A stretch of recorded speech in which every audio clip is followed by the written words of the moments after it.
Hi, everyone. Welcome to this presentation.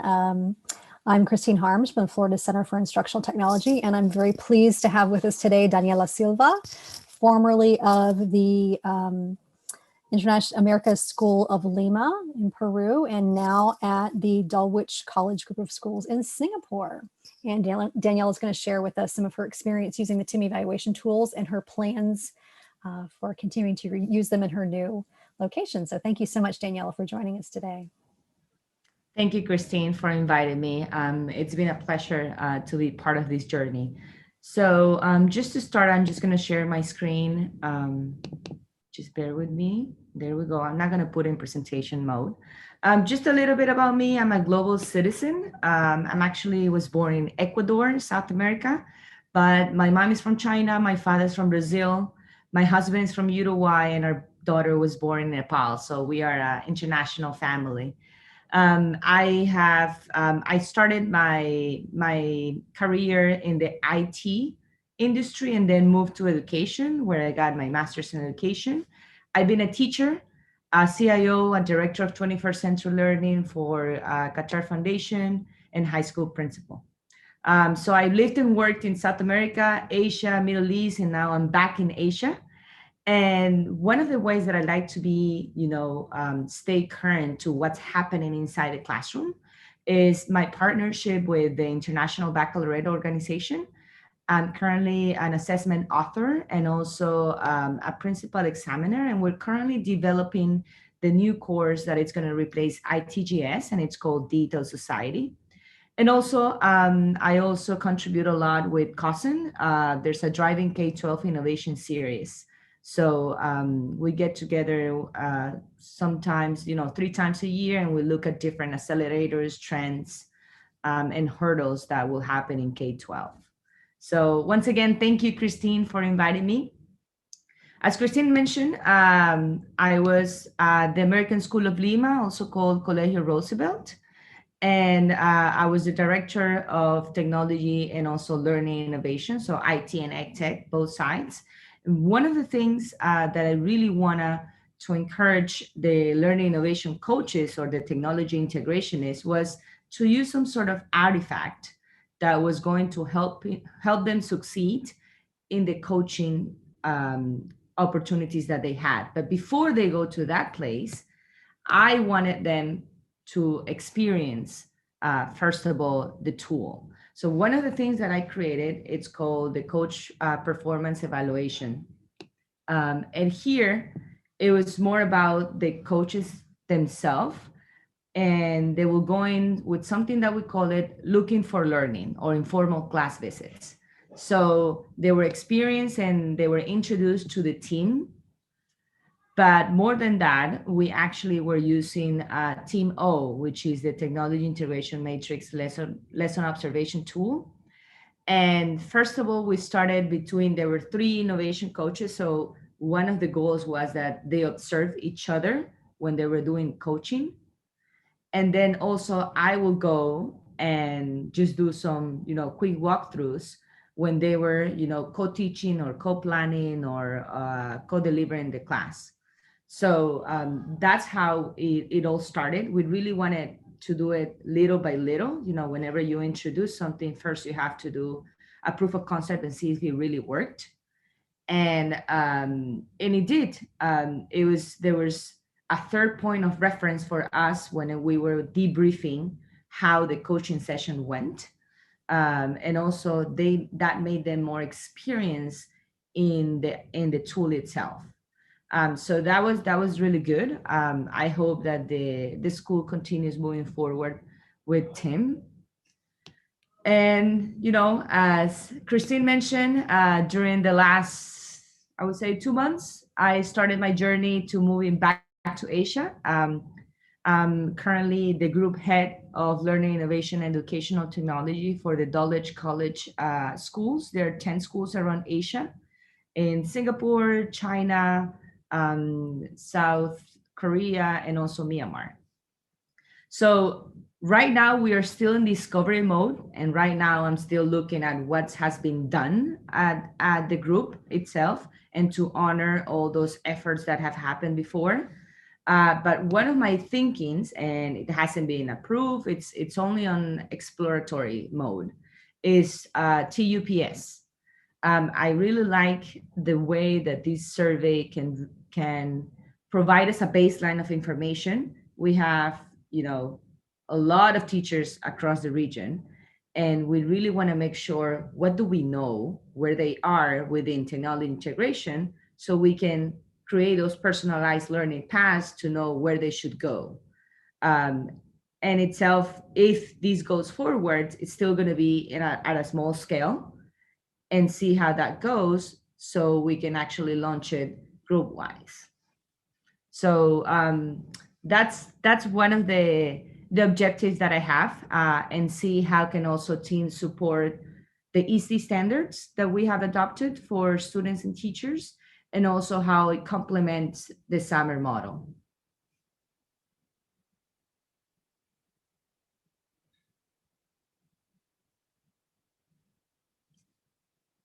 So that's where we are right now, with Tim and Dulwich. Thanks so much, Daniela. I know in the class that we were working in was the coaching tool. I'm curious if you see that being something that might be helpful in the future in your new location. Definitely. That was something that I haven't explored yet. Okay. Team has a lot of tools. So I look at the lesson observation. I looked at TUPS and now the coaching one. And it was really interesting because, we talk about a lot about coaching in our area, especially now that some schools are in online learning, but we do not have a platform to record and reflect on those different coaching procedures. We might have a Google Doc or an Office 365 doc, but those get lost. It's really nice to have everything, centralize the data and make meaning from that data, and it will stay with the institution. So I think it has a lot of power. Um, I believe it really depends whether certain organizations do have coaches. There's a lot of sometimes confusion between instructional coaches and technology integration coaches, where people think it's, I'm only showing you how the tool works, but that's not necessarily is how you are using technology to amplify learning and not just replace something that you were using before. So there's a lot of gray area over there. As I said before, at Dulwich, I'm still looking at what has been done and how can we complement the great work that my predecessor did, and see if we can take it to the next level. I love how you describe the honoring the work that has been done before, because I think a lot of times when people come in, it happens all the time with technology in particular, where people will say like, okay, we're gonna wipe away what was done in the past. We're gonna do it a different way now. And I think a lot of times that can really contribute to a feeling of whiplash, or maybe better described, future shock. For teachers, where they feel like, oh, it's something completely different. Oh, I don't know, And I think that fundamentally, one of the things we were trying to get at with the TIM is to say that the things that we're talking about are not new things necessarily. Like if you are a professional educator, you understand concepts like the importance of collaboration or active learning or constructivist learning principles. And so we're not talking about a new piece of software that just came out last week that we're telling you is going to change your life. We're telling you that you should use technology tools the same way you would use any other kinds of tools in your teaching to make it more, to match it to the pedagogy that you understand, to match it to the content area that you understand, that technology should be used in service of pedagogy and curriculum, and not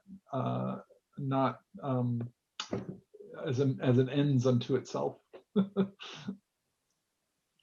Exactly, James. And it's the good thing that I've seen from Tim is that it was developed by educators, instructional leaders in education. It was not, it was not a business. It was not a tool that you need to add something to it.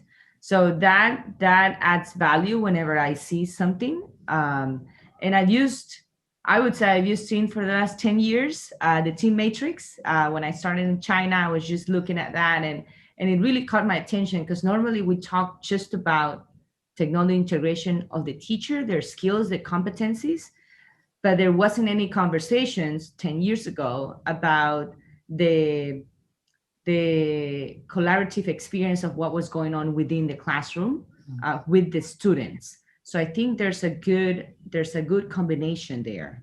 Yeah. It's, I feel like, I mean, kind of a concept that keeps coming up is talking about like the conversations that you can have that are driven by the data that you're getting.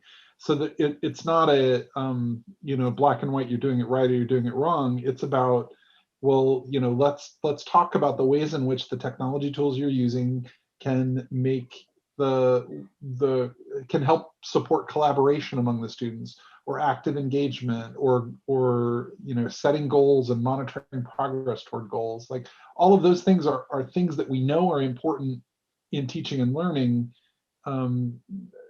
based on a huge body of research. So it's not something that it's like, oh yes, but now we have virtual reality and that's not important. No, it's still important. It's still important to think in terms of connecting new knowledge to things you've learned in the past, or setting intentions for learning, or collaborating in meaningful ways. All of those things are fundamental, regardless of which tool we're talking about. So mhm. Sorry. Previously, I would say in the international schools world, before there was a lot of talking about that every teacher is an English teacher. Mm-hmm. And what I say now, especially that with the pandemic and the online learning, is that every teacher is a technology teacher now. Mm-hmm. And I think Team is a great tool to first reflect, and you can do a self-assessment. Mm-hmm. And say, okay, where I'm now, where do you think that my classroom experience is, how my students are feeling, and how I'm integrating technology, and where should I go? I think that's key. And as educators, we always reflect on our practice. Mm-hmm. And having an artifact that helps you drive that reflection, it's very meaningful. Mm-hmm. Yeah, and I think in talking about the ISTE standards, something that I've had conversations about before is that in a lot of cases, like the ISTE standards are wonderful, and I love that they relate it to different positions that are all working to support each other. From instructional coach to classroom teacher, the student version of it, the administrator version of it.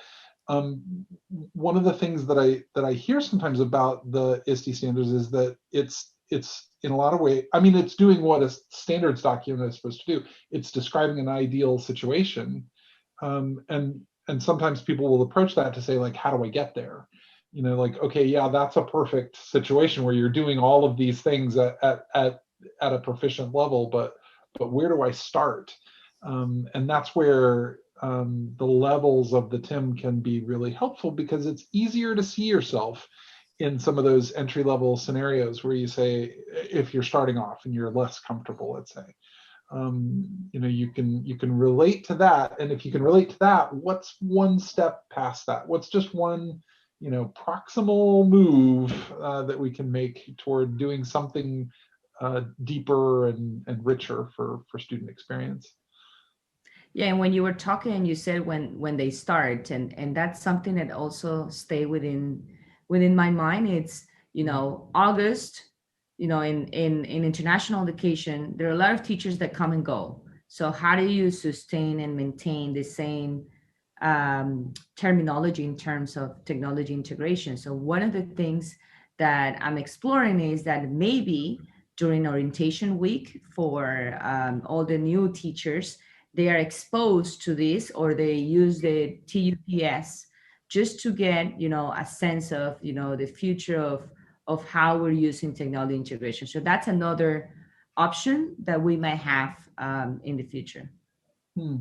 That's great. I was going to ask you if you were thinking about introducing the TIM conceptually to the group of teachers across your system now. That's one of the ways. We have EdTech coaches around each of the schools. So first, I really need to cook the idea within them. It was briefly presented to the heads of colleges. It needs to be approved. So there are a lot of steps in the journey. Everything is just in my head right now, but I think it will be really good if the plans can materialize. Yeah. Well, we'd love to help. Anything we can do to support your efforts. If you need, if we can help by presenting material to heads of schools or to anyone else, or supporting you in developing the materials that you need to present to them, we'd be happy to. Thank you so much. I'm just in the stages of developing a plan. Sometimes a goal without a plan just stays as a wish. So I'm just focusing on that now. Thank you. I'll reach out for sure to you or Christine if I need any help. Sure. Absolutely. Have you lived in Singapore before? No, I lived in China. I visit Singapore as a tourist, but living and being a tourist is very different, but we're loving it. It's really, really nice. Oh, that's wonderful. I've heard wonderful things about Singapore. I'd love to visit there someday. Yeah. Whenever we go back to normal, you're welcome. Right. Back in after whatever we're in right now in the future. Yeah. Well, thank you so much for coming today. Yeah, I just wanted to point out, Daniela, that Roy did just put in the chat the link for where the recordings will be. And as I mentioned, Michelle presented earlier this afternoon from the coaching course, and she had something you might want to check out where she did have her trajectory, a timeline planned out of how she was going to introduce different pieces. And that made me think you might want to check that out, because she was in a similar phase of thinking about how to introduce the concepts of the TIM and introduce some of the different tools across the next school year. So thanks. I'll check the recording. Thank you, Christine. Yeah. And of course, as James said, we're always here to help. So just let us know how we can support. Perfect. Thank you. Thank you. Have a great day. Yeah, thank you. Thank you. Have a great day, Thank you Daniela. so much. Take care. Bye. Bye-bye. Bye.